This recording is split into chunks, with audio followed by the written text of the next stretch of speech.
Hi guys, welcome to 3 German class. So ഇന്ന് നമ്മൾ പഠിക്കാൻ പോകണമെന്ന് പറഞ്ഞാൽ ടെമ്പോറാൽ. ടെമ്പോറാൽ എന്ന് പറഞ്ഞു കഴിഞ്ഞാൽ ടൈം വെച്ച് നമ്മൾ എന്തെങ്കിലും ടൈം ലൈൻ വെച്ച് എന്തെങ്കിലും പറയുമ്പോൾ നമ്മൾ ടെമ്പോറാൽ എന്നാണ് പറയുന്നത്. ഓക്കെ, സോ ആദ്യം നമ്മൾ സ്റ്റാർട്ട് ചെയ്യാൻ പോകണമെന്ന് പറഞ്ഞാൽ täglich ഡെയിലി എല്ലാ ദിവസവും. monatlich മന്ത്ലി എല്ലാ മാസം. wöchentlich വീക്ക്ലി എല്ലാം വീക്കിൽ. yearlich ഇയർലി എല്ലാം വർഷം. നമുക്ക് അങ്ങനെയും പറയാം, അല്ലെങ്കിൽ വേറൊരു ഫോർമാറ്റ് നമുക്ക് പറയാൻ പറ്റിയത് jeden Tag എവ്രി ഡേ. അപ്പോൾ നമുക്ക് ഡെയിലി എന്ന് പറയുമ്പോൾ അല്ലെങ്കിൽ എവ്രി ഡേ എന്ന് പറയാം. jeden Monat every month. jedes Jahr. അപ്പോൾ ഇത് കണ്ടു നോക്കണം. മറ്റേ jeden വന്നു, അതിപ്പോൾ യാർ വന്നപ്പോൾ jedes Jahr ആയി. സോ അത് തെറ്റാണ്ട് പറയാൻ നോക്കാം.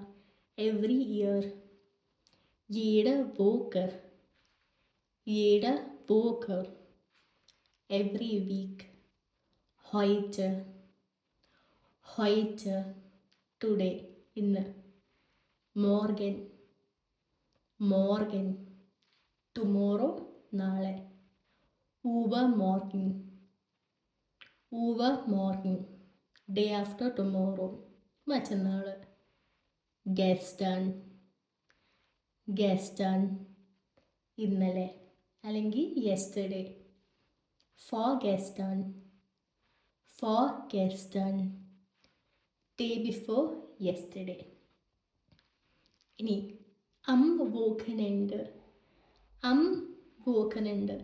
എപ്പോഴും നമ്മൾ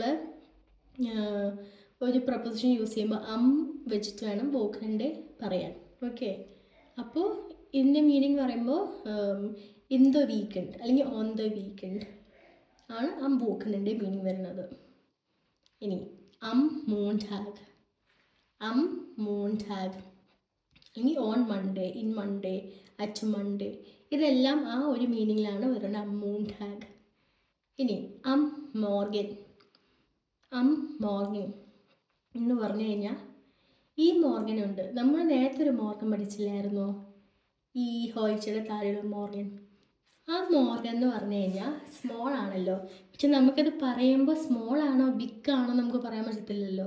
അപ്പോൾ ഈ ചെറിയ മോർഗൻ എന്താ പറഞ്ഞേ, ടുമോറോ. പക്ഷേ നമ്മൾ മോർഗൻ യൂസ് ചെയ്യുകയാണെങ്കിൽ അതിൻ്റെ മീനിങ് വരുന്നത് ഇൻ ദ മോർണിംഗ്. എങ്ങനെയാ, ഇൻ ദ മോർണിംഗ്. ഇനി അത് നമുക്ക് മോർഗൻ എന്ന് പറയാം, മിറ്റാഗ് എന്ന് പറയാം, ആബിഡ് എന്ന് പറയാം. ഓക്കെ, ഇനി ഇം യാനുവാർ യൂഷ്വലി ഇയേഴ്സ് നമ്മൾ യൂസ് ചെയ്യണ ഇന്നായിരിക്കും. ഓക്കെ, ഇൻ ജാനുവരി എന്ന് പറഞ്ഞാണ് ഇം യാനുവാർ. ഇനി സമയം വെച്ച് പറയുകയാണെങ്കിൽ നമ്മളെപ്പോഴും വെച്ചിട്ടാണ്, പ്രൊപ്പോസിഷൻ വെച്ചാണ് യൂസ് ചെയ്യുന്നത്. 9 Uhr അത് കഴിഞ്ഞാൽ അറ്റ് 9 o'clock അല്ലെങ്കിൽ അറൗണ്ട് 9 o'clock. ഓക്കെ, സോ ഇതാണ് നമ്മൾ ടൈം ലൈൻ യൂസ് ചെയ്യുന്ന സംഭവം. ഈ ഇമ്മും ഈ പ്രൊപ്പോസിഷൻ ഇങ്ങനെ തന്നെയാണ് പഠിക്കുക. ഓക്കെ, ബിക്കോസ് ഇത് കുറച്ച് ഇമ്പോർട്ടൻ്റ് ആയിട്ടുള്ള ഓൾമോസ്റ്റ് എപ്പോഴും യൂസ് ചെയ്യുന്ന സംഭവമാണ് ടൈം ലൈൻ വെച്ച് നമ്മൾ ഡിസ്ക്രൈബ് ചെയ്യുന്നത്. സോ ഇതിങ്ങനെ പഠിക്കാൻ നോക്കുക. അപ്പോൾ താങ്ക് യു ഗൈസ്.